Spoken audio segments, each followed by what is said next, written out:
Oh, yeah, that is. This is Between Hooksets. I'm Chasen Walter from In Through the Outdoors with my partner in slime, Kurt Underhill from the fishing crew. You finally look like you should be setting a hook with that jersey on there, bud. You know, I haven't had this thing on for like a year. But not like it matters, because I certainly don't wear it because I'm a tournament fisherman, right? I wear it at tournaments so that people know who I am right away without going, hey, you're the, Yeah, 100%. So honestly, though, I've got to admit that I was pleasantly surprised and kind of taken back a little bit by the number of people that watch Between Hooksets. Yeah, thank you for all the fans out there watching. Yeah.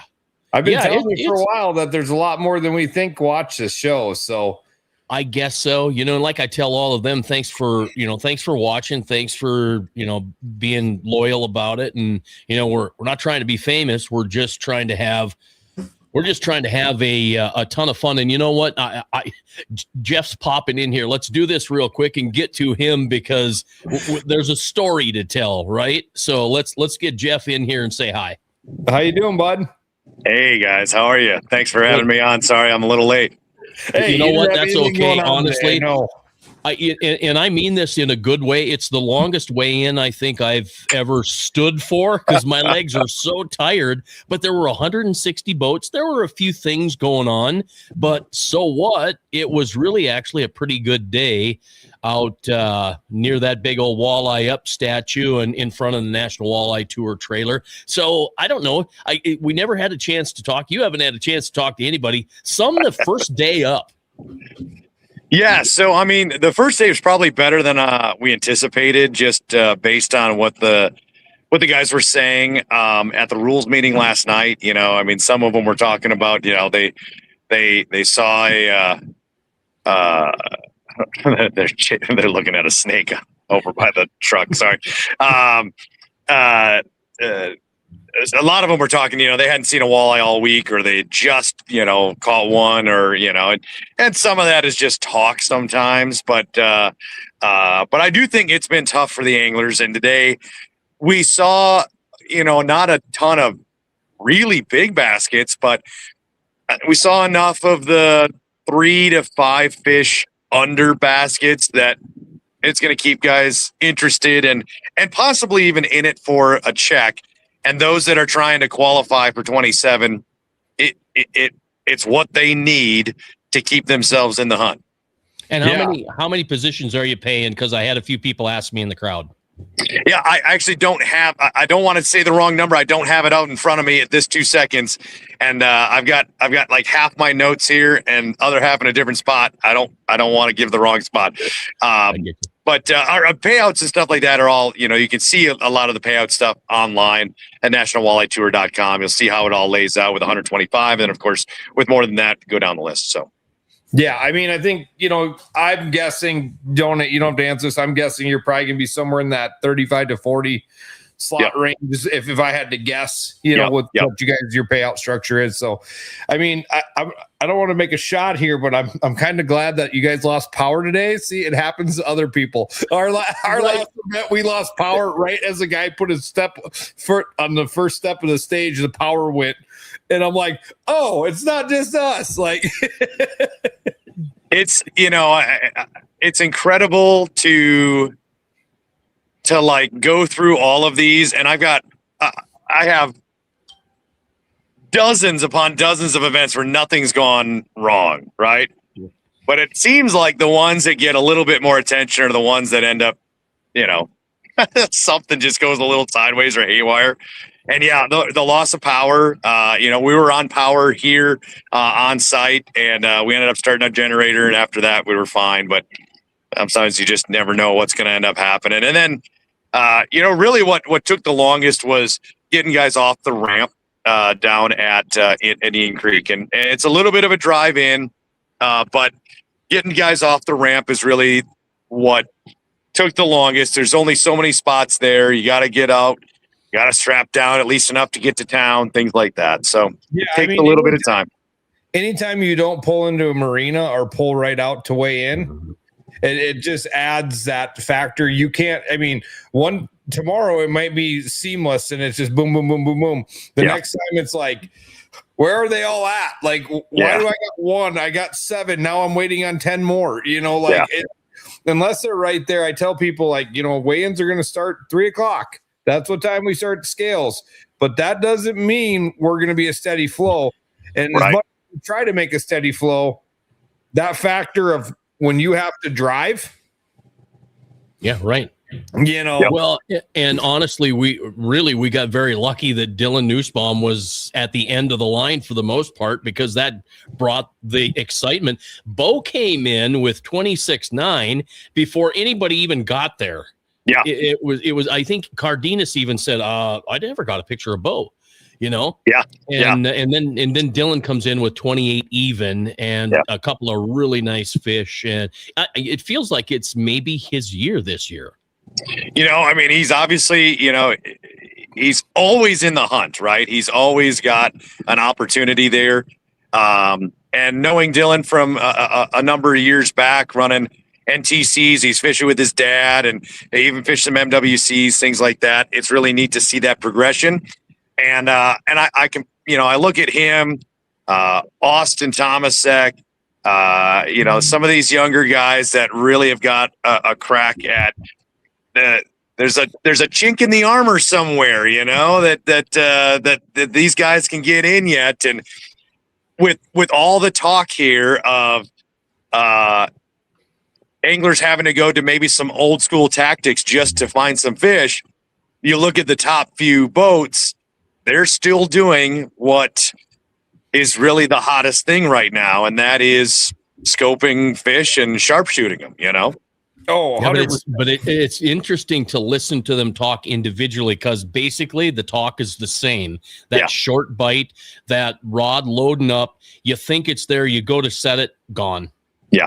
And then I think the other thing that I picked up from a fair amount of guys too is the fact that when they're letting go and just swimming away.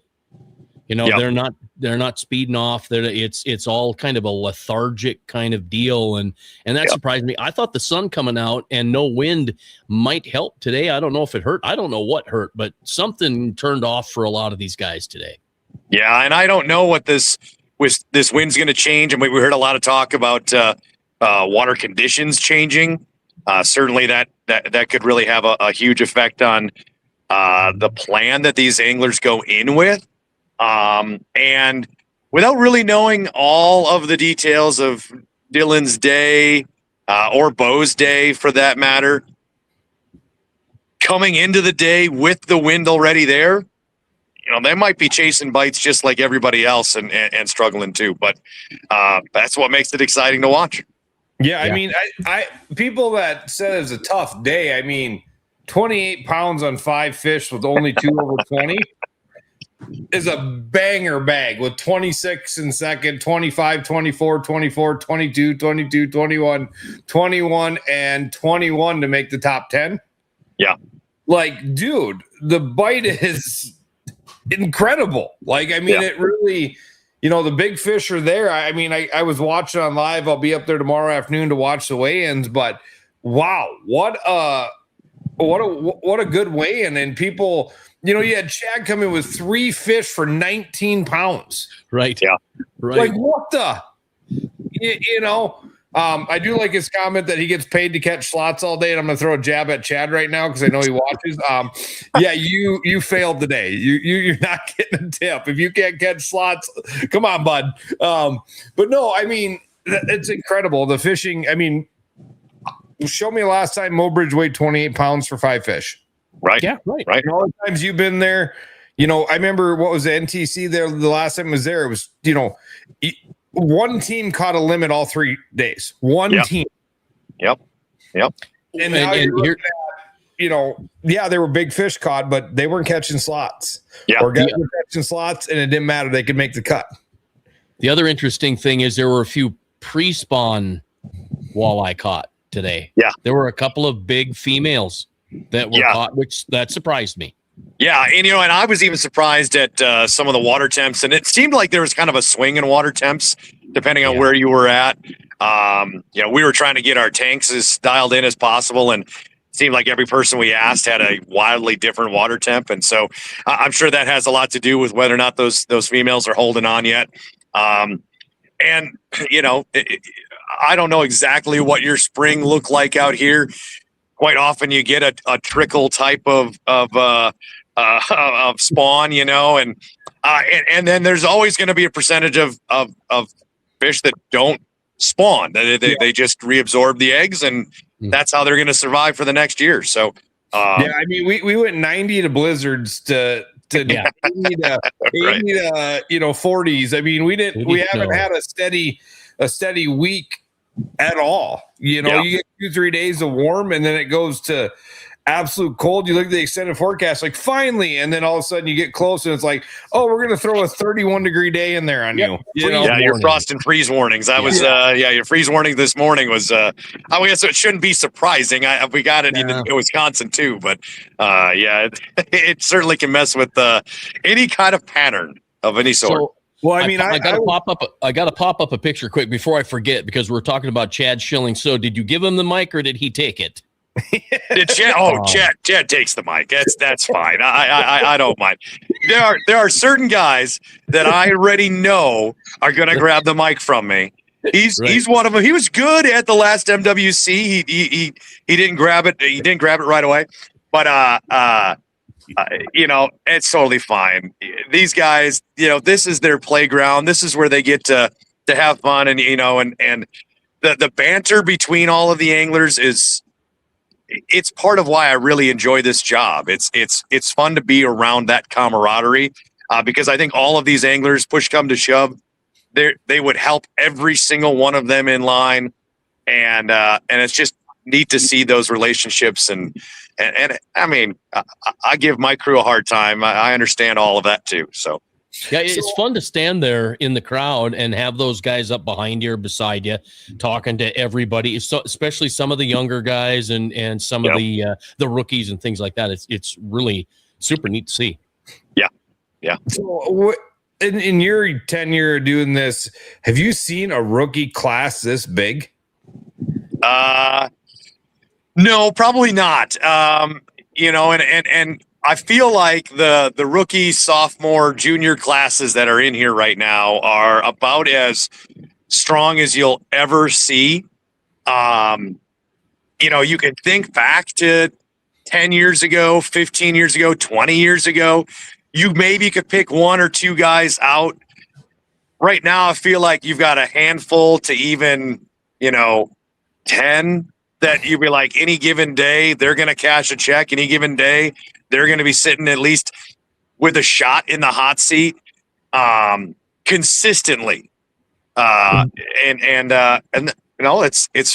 a lot of fun to watch. I know everybody's got their own opinions of how they're doing it and things, but I think we all can understand that if we embrace the technology and understand the responsibility that we have when utilizing that technology, this is fun, man. This is a blast to watch. And anybody who would argue that, it takes less skill or something like that, obviously has not spent a whole lot of time playing with it, because you'll talk to every single one of these guys that has been doing this for 30 years that's trying to catch up in a sense.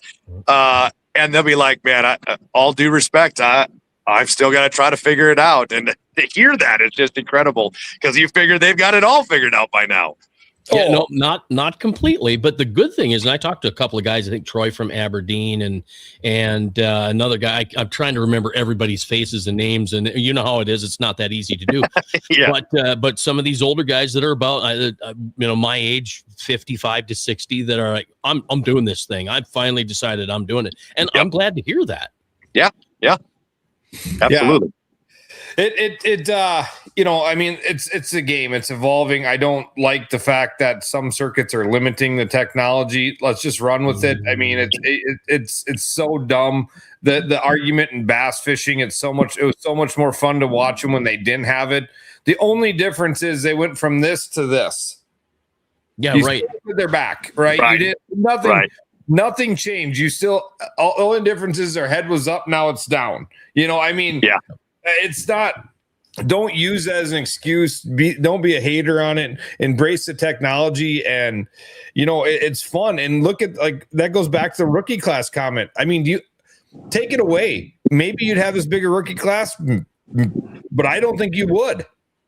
Yeah, I don't think you would. I don't think you would. I mean, I think the ability for these young anglers to get in here and even believe they've got a shot, whether they truly do or not. I think the technology is what evens that field, because everything else being the same, we're still dealing with $125,000 boats and a life beyond fishing. And so the technology, if you can get in the boat, even if it's a borrowed boat or whatever it may be, if you can learn the technology, you got a chance, otherwise. Right. Why would you buy a $120,000 boat right now if you didn't want to learn the whole game, Well, and that's just it. And I love the technology aspect of it, and I embrace it. I mean, I tell people, I mean, you've been probably running around doing terms, 10 years now, Jeff? Probably is about Yep. 10 years. You're 10 years.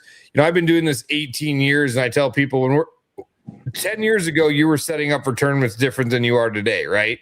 Now we're worried about where cameras are positioned and what we're doing with this feed, and if we got Starlink running, and if we got this running. When I started this game, if you didn't drive down to the weigh-in and take a picture of the dry erase board, you barely knew who was getting any, what they had for weights. And now if your feed goes out or your mic cuts out or whatever, people are instantly chirping at you, right? Like, You're right. Oh, don't I know it? I mean, it's like, it's so different, even in the last 5 years, how we've had to change the tournament. And the people expect, the same people that bitch about live scope are bitching that we're not fully technically advanced. And you know what I mean? I'm like, you're mad that the kids are using the technology to scope and catch these fish, but you want us to have more technology than we can even have. Right. Yeah. Right. It's an oxymoron. Come on, guys. Like, let's open your eyes. You want a camera. You want to be able to see them in their boat fishing. You want to talk to them in the morning. You want to see this. You want to see that. But then when they're out there using the technology given to them, you're mad. Yeah. Right. Yep. For sure. I'm always open to technology. I think I think it is great. And again, it's all under the understanding that we have a responsibility to the resource. That we don't need to abuse it. It is that old adage of, Spider-Man or whatever, wherever it came from, with great power comes great responsibility. And that's really what it is. Sometimes I like to remind people about technology, like the barbed hook. That was technology. Monofilament line was technology. Absolutely. Okay. So it's never going to stop. It'll always keep going, And that's always my argument with that technology side. And that's what we've discussed within amongst ourselves is this the line you're going to draw in the sand? Because the next technology is coming. Right. And how long are you going to wait before you allow it? Because it's going to pass you by in 20 years and you're going to be stuck there. And everybody else is going to be over there, So if this is the line in the sand, you better be darn sure you're satisfied with that, and you take it what happens. So, well, I when the argument first started with it, and then we can move on from this conversation. Is I used to say, well, nobody bitched when we got GPS maps. I remember fishing with the round compass on the boat, right? Like and lining up 2 points, and I said this to people, and they're like, well, that's a safety factor. We were just as fine out there with no GPS maps growing up as we are today, right? Like, right. And then nobody complained when we had spot lock, right? Come on, like at one point a Hilux bottle and rope was technology, right? Yep. I mean, whatever. And Jeff, we're on the Mobridge radio station Facebook page and decided to add that to our Dakota Radio Group Mobridge page. So let's get a little in about Mobridge here before we get into the weeds or you have to go. Did Mobridge not show up? I mean, they showed up in fine fashion today to the tune of I'm guessing a couple hundred people. Yeah, no, it was great. I love coming to Mobridge. They love the tourism industry here. I mean, whether it's hunting, whether it's fishing, rodeo, they come out and support what's going on in town. And now there's not a lot of other stuff going on around here. I get it, but but you know, you got to have that. And I talked about it on stage that not only do you have, you know, folks coming to the weigh-in, the volunteer base just to make all of this happen is incredible. The amount of buggies that were down here, and you know, you can only pull so many boats out at a time, but I guarantee you nobody was waiting for a buggy to pick them up to get them to their truck. You know, and same thing down here. We had volunteers moving the trucks around. And so by the time the anglers came off the stage and had their pictures taken, their truck is, you know, 150 yards up from where they had it, you know, and they do a fantastic job there. And Mobridge, everywhere we go, the folks know we're here. They know the anglers are here. They recognize that. They thank us. They thank the anglers because they know that they harbor something special here with this body of water. And they love to see people come and appreciate that. And then they also know that then in turn, it benefits the community greatly, especially a community that is in the middle of, you know, an open area. We won't say nowhere. It's open. Well, I mean, there were restaurants that aren't open on Mondays and Tuesdays, and they were packed because they were open Monday and Tuesday, and it was a big thing. So kudos to the Mobridge Chamber of Commerce and of course Mobridge Tourism. They do a fantastic job, and they're instrumental in getting you guys to come to Mobridge. Yeah, working with them, you know, I've worked with them for many events, the NTCs, the MWCs. We even were talked at one point about doing a bass event out here, and that stuff like that may still happen.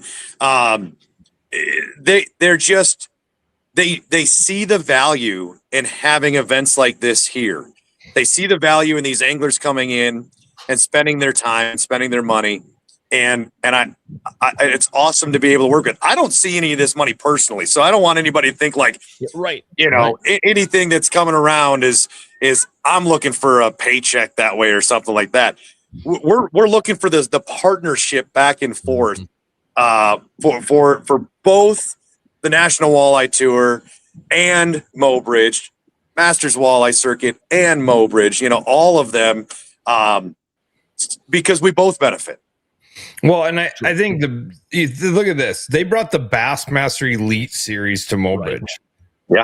Right. Yeah. I mean, Pierre did too. Kudos to Pierre for that. We should do it again. Mobridge, I guarantee you, when they put Mobridge, South Dakota on the map, half the elite anglers went, where? Where? Yeah, exactly. Yeah. Yeah, but you're going to have to give me a map to that one. Yeah. Right. Does GPS even take me there? Like, you know? And they showed up, and I mean, the community was huge support of all that. And we work with the Mobridge Chamber and their outdoor committee, and they're great, and they understand it.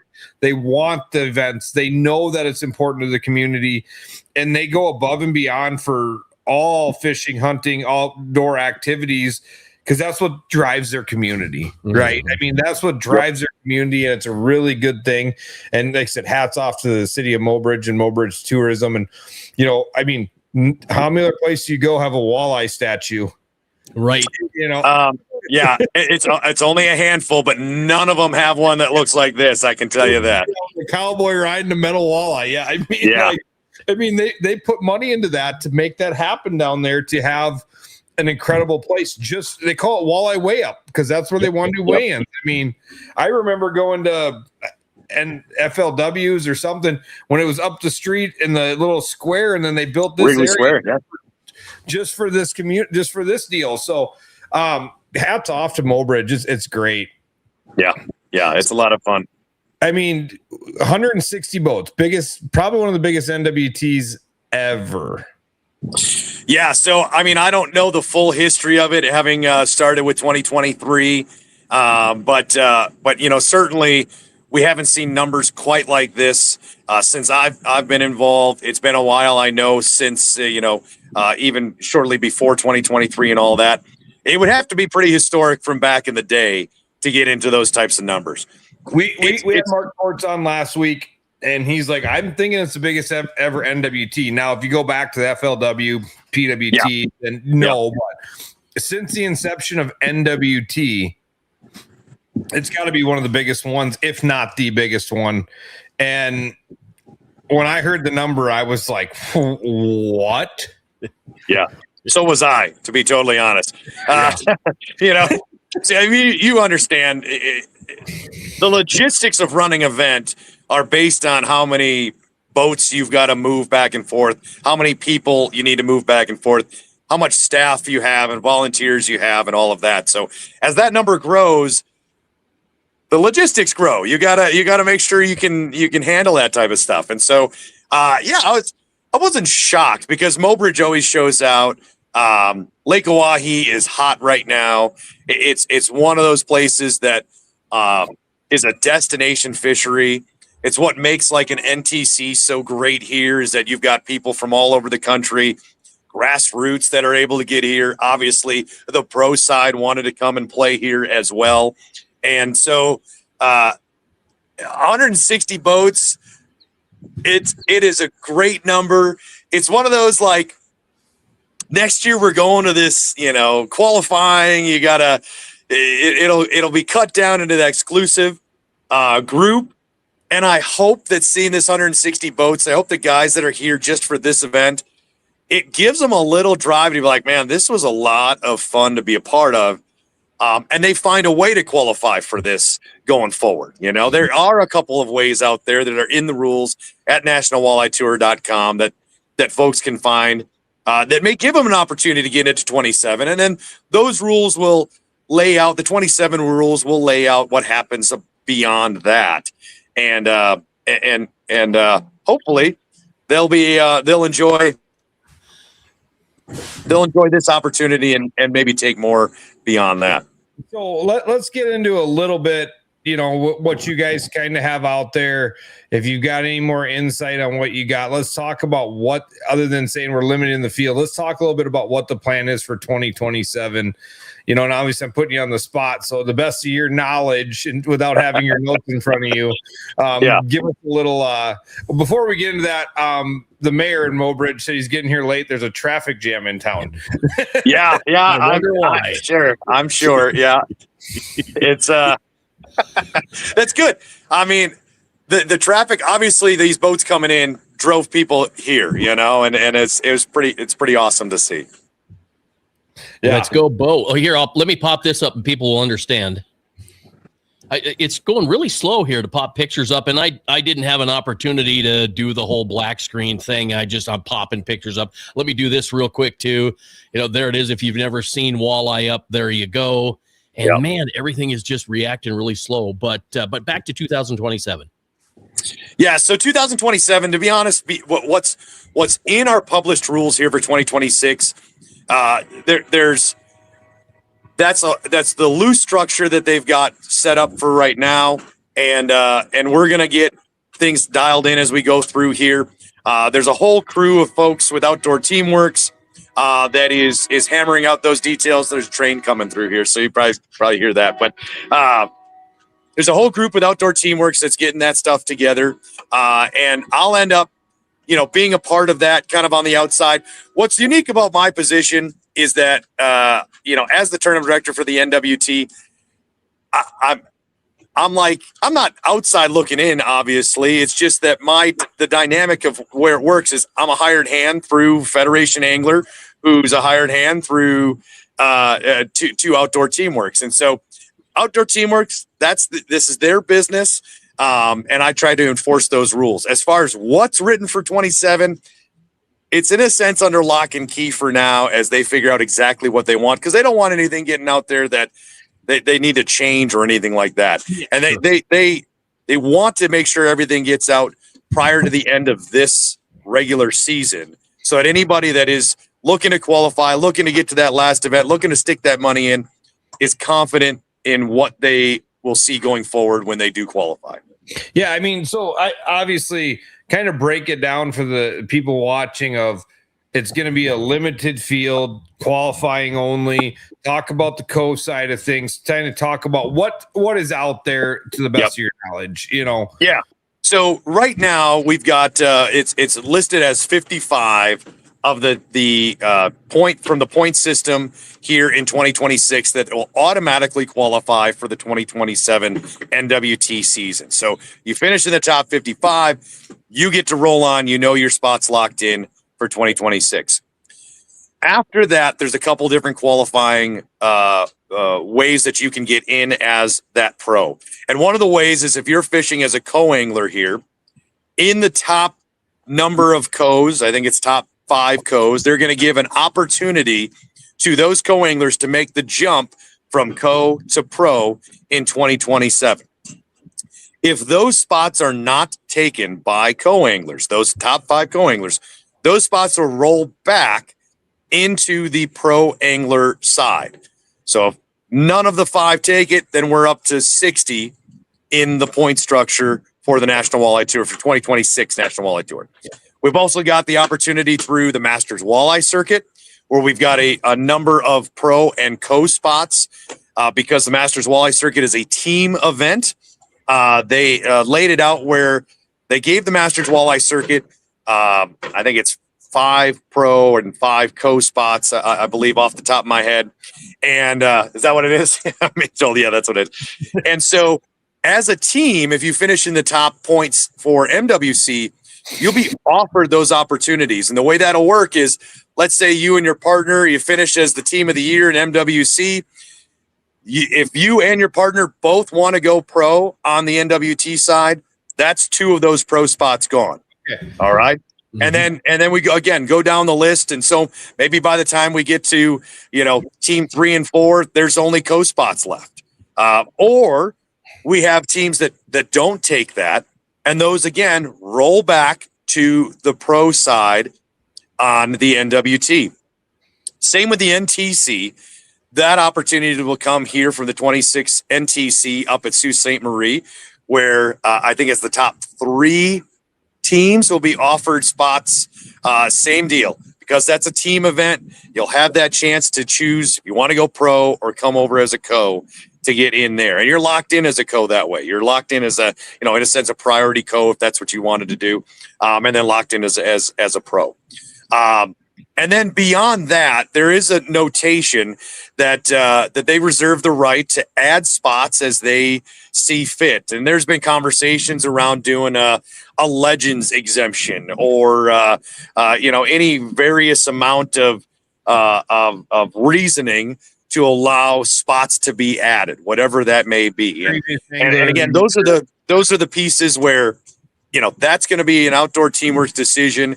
Yeah. Who and what that really looks like. And it may even come down to, they chose the number 55. It may even come down that they adjust that slightly based on what they see through the point structure here in 2026. And again, the goal is to make that exclusive, to make it that we can take a group of pro anglers who is really in it as pros. Not that we don't love the guys that come and fish the one-offs, but they're looking at as the NWT is the highest level in that walleye fishing, and we need to make it a little bit desirable. I want to get in there. I want to try to get in there. I want to make it exclusive. So that's where that comes from. Yeah, I like it. Mm-hmm.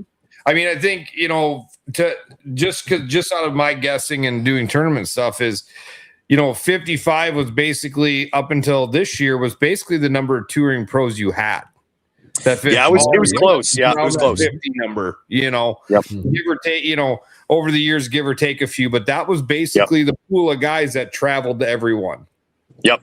Then you'd have your, I hate to call them jackpotters, but that's what the other anglers call them.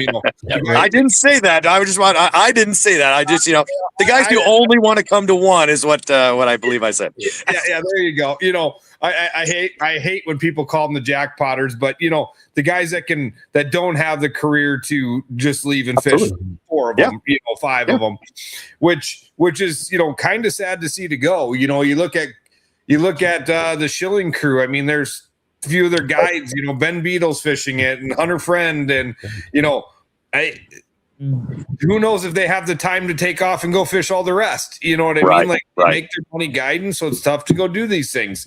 So it's all them scenarios, right, that make the NWT what it is. But I don't disagree making it elite, right? Make it elite. I like it. I love it. You know, we all love it. We've said it for years.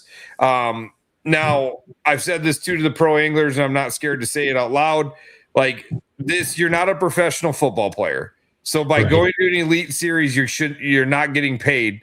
I had a guy tell me one time, is the best analogy he said. He goes, I'm not saying they're not pro athletes, but they're like a race car driver. If a race car driver loses M&Ms on the side of his car, he doesn't have a ride tomorrow. Right. Yep. You know, so that's the pro athlete you are. You're not the professional football player that the team pays ungodly $200 million a year contract to.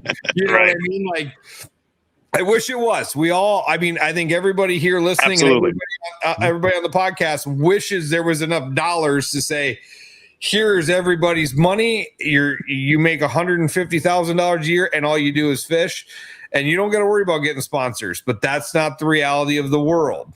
Right. And we don't have a half or 2 hour show that everybody's captured in like a football game, right? Or a full weekend event. And unless you're a diehard, it's really, you know, the Elite Series does it great. I watch a lot of them, but it's hard to, you know, life gets in the way to sit there. You can take 2 hours to say, we're watching the Vikings whoop the Packers' butt. I had to do that for you. The Vikings. I'm quiet. I'm quiet. That's fine. You can take that dig. That's all right. You know, I had this. You know, we have 2 hours. We can do that on a Sunday afternoon. Yeah. Now you have all through the day, and we're not in a bowl where we can capture with cameras. Mm-hmm. Right. We're on a big body of water, hundreds of miles, that has crappy cell phone service at best, you know, like, I mean, you know, so it's such a different thing to promote, right? Yeah. I love it more than any other sport in the world. Like, I would watch fit if you said there's the Bassmaster Classic's on or the Super Bowl's on, I'm watching the Bassmaster Classic. Sure. You know, I mean, and I think a lot of people are like that, but I love the fact that you're going to that. I absolutely love the fact that we can follow along with these guys. And going to kind of give you a little jab here. Put the number of teams out Friday after the rules meeting. Let us know who's fishing. You know, we want to know. That's a big thing we've heard from a lot of people. Well, how many teams they got? Well, I've heard rumors of this. Let it out Friday. Let it out after your rules meeting, right? Say, hey, here's our team list. And then like I sit and watch the morning takeoff and listen to see if I can hear who's in it. Right. But a lot of people don't know who's in it until the weigh-ins are over. You're like, oh shoot, you know, Hunter Friends fishing, you know, sure. I mean, I get it. There's so many things to do as a tournament director, but if you could just put that list up there so everybody knows who's in that event, that would, you would make our lives a lot better, so we can kind of see who we're going to cheer for. You know? Sure. Because at the end of the day, I mean, even you as a tournament director, we're still fans at heart, or we wouldn't do this. Yep. Oh, absolutely. I mean, what, you're not making millions? No. I mean, my Learjet sitting out in the street. It just got delivered. Yeah. It's right behind my Rolls Royce pulling it down the road, you know. Right. Yep. No, for sure. You know, it's a lot of work, and people kind of razz on you when the signal's bad or whatever. And we go to remote locations. We do the best. Like when the power went out today, I just kind of had to give you some crap because it happens to us, right? Yeah. It's how you rebound from it.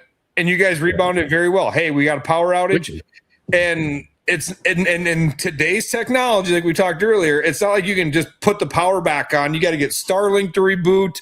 You got to get this to reboot. Like, everything's web based, so it's like, oh, we lost power. Give us 5 minutes. You know. Yep. I was seconds away from telling the office, like, we're doing paper right now. Like, we're gonna keep rolling. But honestly, it's just, you got to have. You got to accept that there's got to be a little time there. It takes a little time. Yeah, well, honestly, you roll with it, and you do the best you can do. You pulled off a great one today, because I didn't even know that you lost power out in the audience. Really didn't have a clue. There was just a, I don't know, small stall, but we're all talking, and then all of a sudden here it goes, it starts. So I think it was great. I think the only thing for me is like, okay, I got to sit down at some point here because my knees but I'm just getting old. That's all it is. I thought about like maybe tomorrow I put a small stool up here if it's gonna be that long, but no. I felt for you. We'll be good. No, it'll go quicker. It wasn't that big a deal. It was actually a ton of fun, and it went very well. And kind of thank God that you did this. The weigh-ins weren't stacked up, because you're like me, the number one in catch and release tournament. We got to get those fish back in the water. The tank systems are great, but we need to get them things back into fresh flowing water with what they need as fast as we possibly can. And that's, so you have that power outage and you're like, well, we can't go anywhere, but we also don't want to kill a bunch of fish back in that line over there. So let me just, I'm going to pop up a picture, because I was at the tank the whole day taking pictures, right? And so just about every basket that came through and got dipped in the tank before it went to the live well to go back to the river, this is how they looked.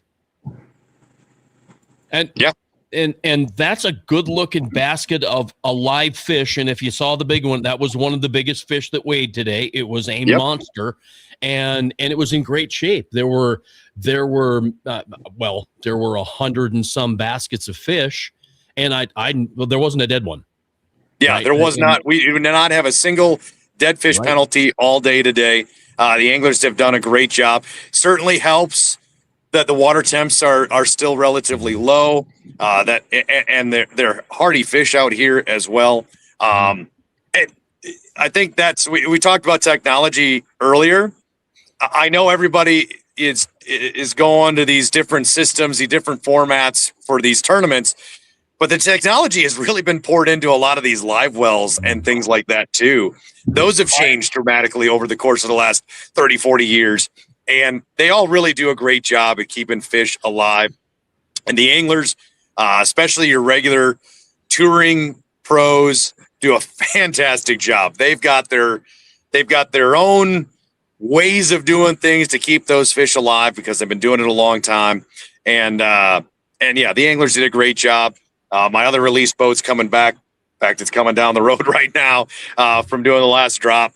And we had a great release today, and we look forward to doing it again tomorrow.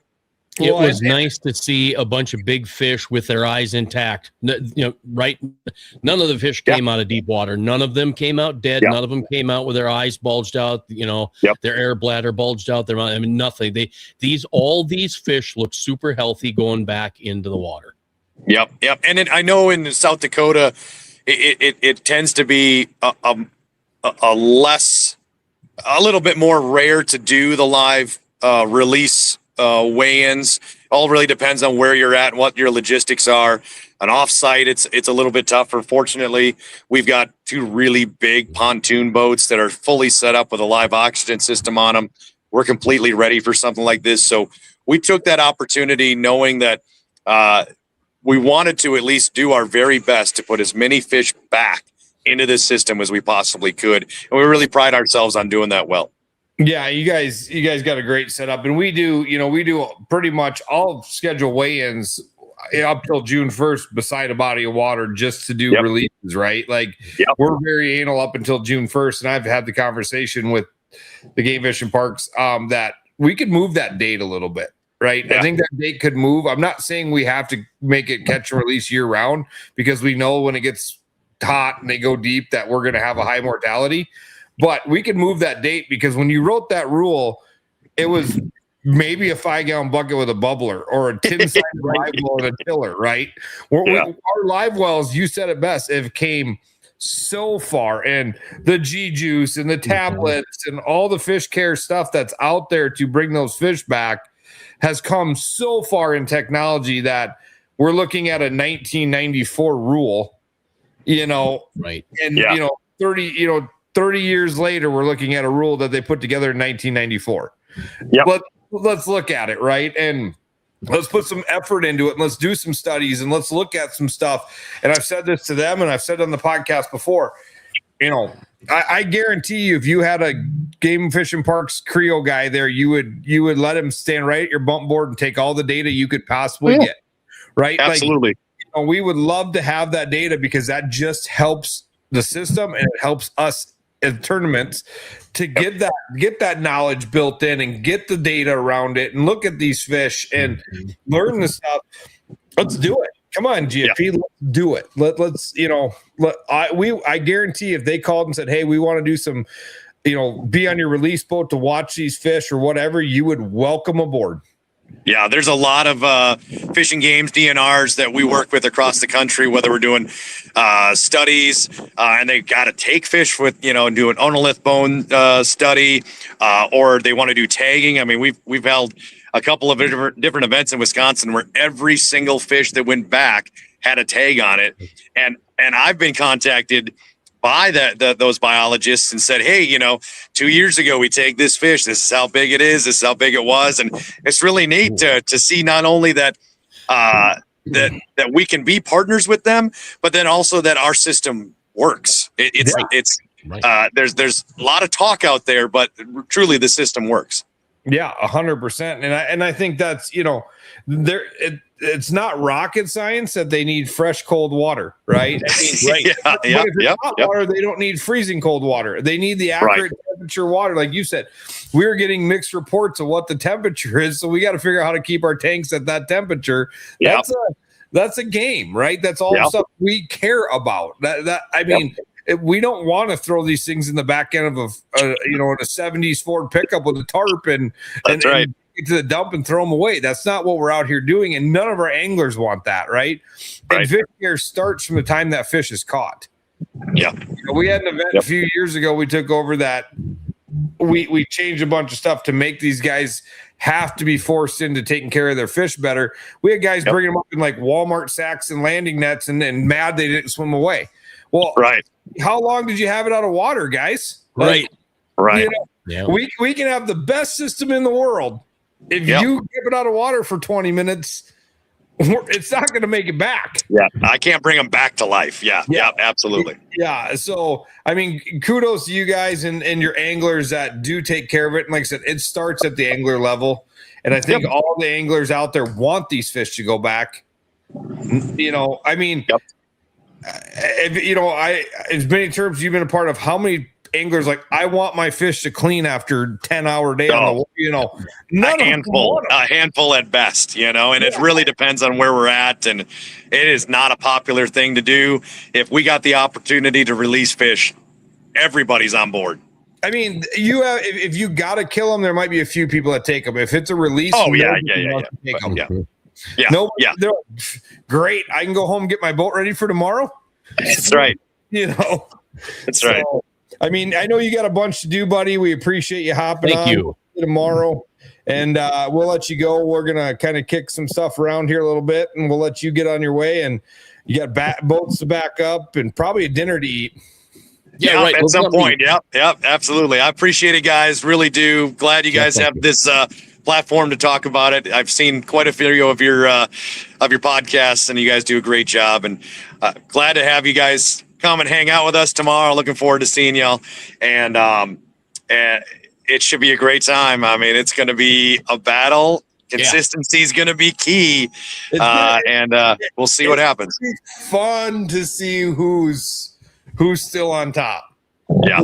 I mean, it's every event's that way, right? But I mean, there's some weight up top, and then there's some mid-range, and then there's some bottom. Right. And I love it as a tournament director. I'd rather have a tough fishery than everybody bring in, all their fish every time, right? I love it to see the better angler is on a tough fishery. Yeah, sorry about that, guys. I'm distracted by what's going on. That's all right. It's been great to have you on. Thank you much. Thanks for your cooperation and willingness to join us and all of the stuff you've given us during the day for the radio station and Mobridge. Thank you. Yeah, you're welcome, guys. We'll see you tomorrow. Thank you. Take care. Thank you. Well, awesome. I mean, how many other podcasts have the tournament director on mid tournament. Yeah, I don't. Jeff, thank you for that. Yeah, I don't think it happens. I don't think it happens very often. So it's great to have him on. I've been saving a comment from Uncle Lou. I'm going to let you take this one. I'm guessing. I think I know what he means, but I'll see what you think. Let's see. Did Mobridge showing today storm cleanup? So didn't make it up. Yeah. I Uncle Lou. I think it was fantastic. Unfortunately, I think Jeff's shaking his head there. He's still hanging out, but Mobridge. Well, here, let me pop it up again. I hate this that I don't have the black border around the pictures, but I just, with everything going on, there was absolutely no time to get that. And I'm not sure why the computer's reacting slow. So Jeff, thank you very much. We appreciate you. Let me pop up some of these pictures here real quick. All right. If you don't mind. Yeah, go for it. Because just go with it. I hate that we don't have the black square there. Man, I'll tell you what, this is, so look at that. That's Eric McCoy, of course. And his monster over. We got the picture of Chad. We got that one in there. Let's go to this one. Oh, there's Chad with I can't remember who he was fishing with, but there's a couple of the big ones. Hey, here's Hunter Friend. So he's got a nice fish. I think things are starting to click a little bit quicker here. And that's Evan Rosemore, I think. Look at the two monsters that he had there. I mean, this is fantastic. Tom let his, I think, 16-year-old, I believe, co-angler hold the biggest fish for that set of pictures. So that was phenomenal. See what we've got going on here. All these little thumbnails are so small, I can't see them all. Oh, there's Tom holding the big fish. And what do we have here? Yeah, so look at these gorgeous fish. And then I'll pop this up quick. Here's our leader. There we go. Finally. So those are the two monsters that Dylan and here's the thing. He caught one live and said it was his PB. He was live when he caught the big one. Okay. Yeah, that's right. There were a lot of people talking about the fact that he had a 12-pounder and so everybody was waiting for him and everybody's looking. It's like, okay, where's Nussbaum's car at? Where's his pickup at or whatever? And all of a sudden, we get to the end and here he is like, oh, awesome. We're going to have some activity here. But here's the deal. It was very consistent through the about 3.5 hours to weigh in, which whatever, it really wasn't that bad. It wasn't that big a deal, Yeah, right. Uncle Lou. Yeah, there were some beautiful fish caught today. And that's just a few pictures. I think I probably took 200 pictures.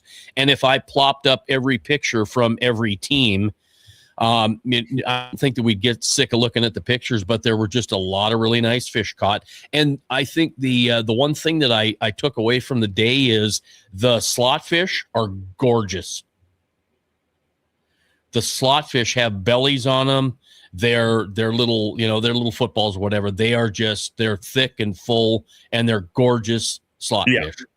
Well, we got a call out for you. Oh, need the Chasen and Matt team. Yeah, well, I don't think Matt's ever fished before, and you wouldn't want me to be the pro because I'm hardly good enough to be a co. I don't think I could be a co. I don't know about that, but Matt was out there in full fashion today. Matt Giavoni from our sports department. Did he have his suit on? No, he did not. I'm gonna be really. You tell Matt tomorrow. I'm gonna be really disappointed if I show up. He's not wearing his suit to weigh-ins. I will. I'll tell him that because there's a lot of folks that love that suit and tie. And here's a 21-year-old kid that comes from New York, right? And he comes in to do he's doing his own thing. The suit and tie is his deal. He's wearing the coat that they gave him because they're like, here, you don't need to wear a suit and tie. Here, we'll buy you a coat. So they got him a DRG coat.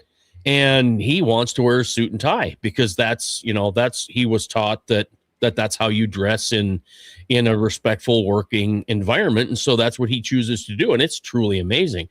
But the kid is truly amazing in himself. I mean, it's a pleasure to work with the young guy and it's a ton of fun. It's a ton of fun to live in Mobridge. It's fun to see how Mobridge comes out for these events. Still, you look at the crowd of people, and I said it on the radio a lot this morning, please come to weigh-ins at 3:00 on Wednesday and Thursday, because I saw I saw Tour Level Gold last night. Episode 2 came out, and it was, of course, all about Lake Erie. And I don't know, there were 20 people at the weigh-in, the 2-day weigh-in. I'm like, what? Okay, let's show, because Tour Level Gold's gonna show the drone footage, and they're gonna get to see the crowd, and there will have pictures of the crowd because there was a crowd worth looking at, right? So thanks to everybody that came out to watch. Yeah, I mean, I can't wait to get up there tomorrow afternoon and watch weigh-ins, and we with the fish crew, it was your idea to put a crowd cam up to show people that are watching at home how many people actually show up to watch a weigh-in. And I think the camera's ever like your picture, pop your picture up. You just took a snapshot of somewhere. Oh, I was just standing there. A full grasp of how many people were probably there. Yeah, no, and actually you see the foot on the lower left. So I actually cropped in because I think I was on you get 0.6, 1, 2, 3, and then you can zoom in however many times. And I was on 1, and I'm like, okay, this crowd is big, but I that guy standing there his face was right in the picture. I'm like, I'm gonna crop him out. So yeah, you didn't see a third of the crowd because I cropped that picture down to get that fella out of there so that he wouldn't have the side of his face in that picture and people giving him crap. So I think that's one thing we can say. South Dakota shows up to watch weigh-ins. Gov Cup is insane, the amount of people. When I got people that try to come and say we couldn't get anywhere near the stage to say hi to you, right? That's a pretty cool deal. And these anglers deserve that, right? They deserve the people to come watch them and watch online. And and it's a lot of work. We get our haters. National Walleye Trail gets their haters. I think they've done a great job stepping up their game this year. They have. Like I said, I told Jeff I really wish he'd release who's in the event even after the rules meeting's over. Just give us who's in that event.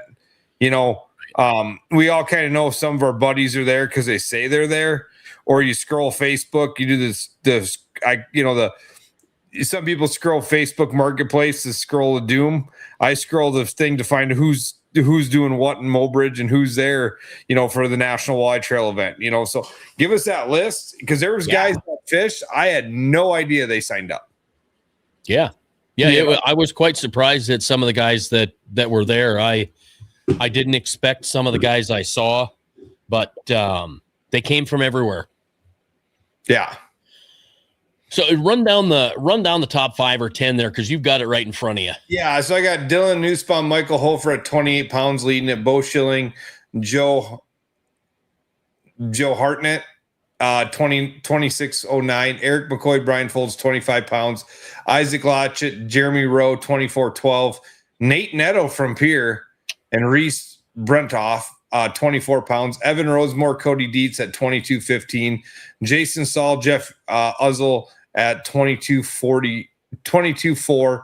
John Wessel and Tyler Podol at 21.13. Gage Gordon, Colin Instead at 21.06. Chris Scoter and Derek Carter at 21.05. Okay. And I guess Caden Doris and Travis Kerbill is at 21.05. So there's a tie for 10th place. And there's some ties in there, Yep.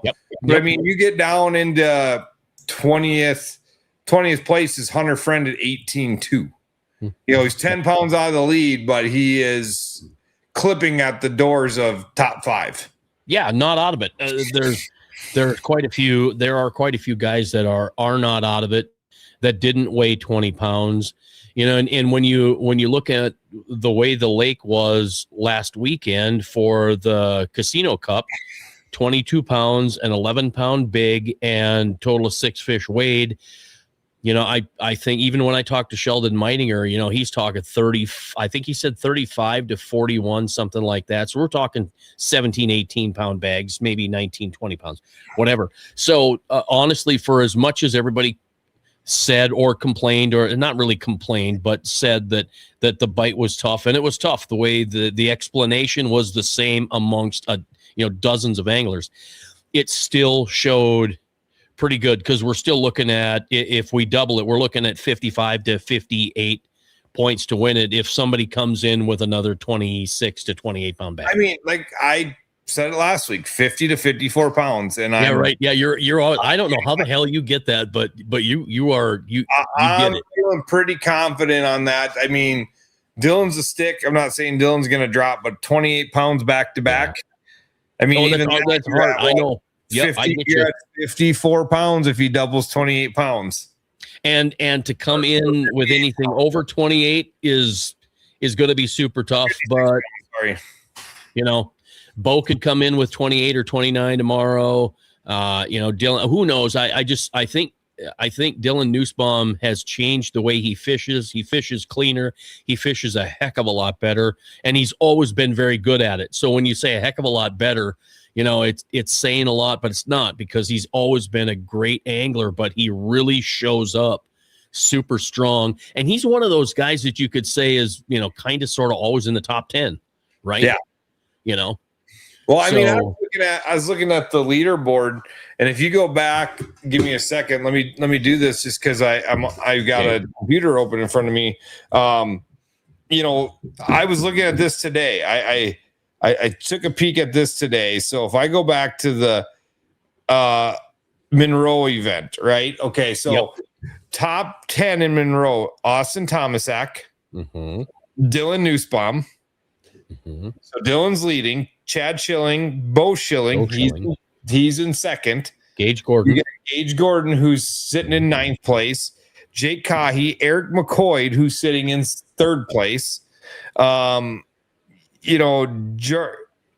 something is sitting in eighth. Max Wilson didn't have a good day. Drake McCarthy didn't have a day. Isaac Lotchett was in 12th. He's in fourth. John Wessel should be up there somewhere.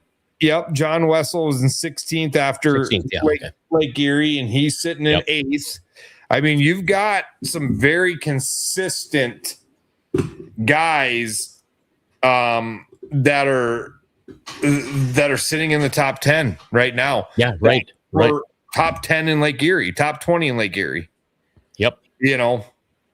Yeah, and we've got a kind of a changing of the guard here, a little bit, right? We're seeing some names, and it's fun. It's really fun.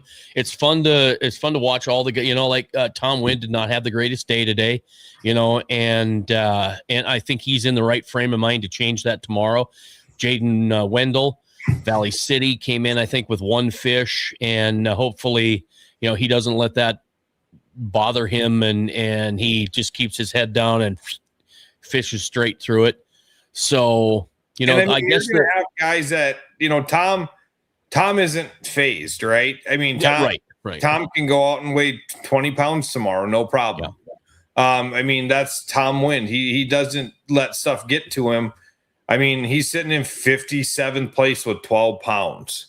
Right. He's got to have a big day tomorrow, but he can do it, know. Did Paul Zine have 18 pounds? I can't remember. I believe he had 18. Let's see here. Cody Rader had a good showing. Yeah, Rader actually. Yeah, he had a great bag. I thought he had a good bag. Had 17. Yeah. Okay. So it's not over.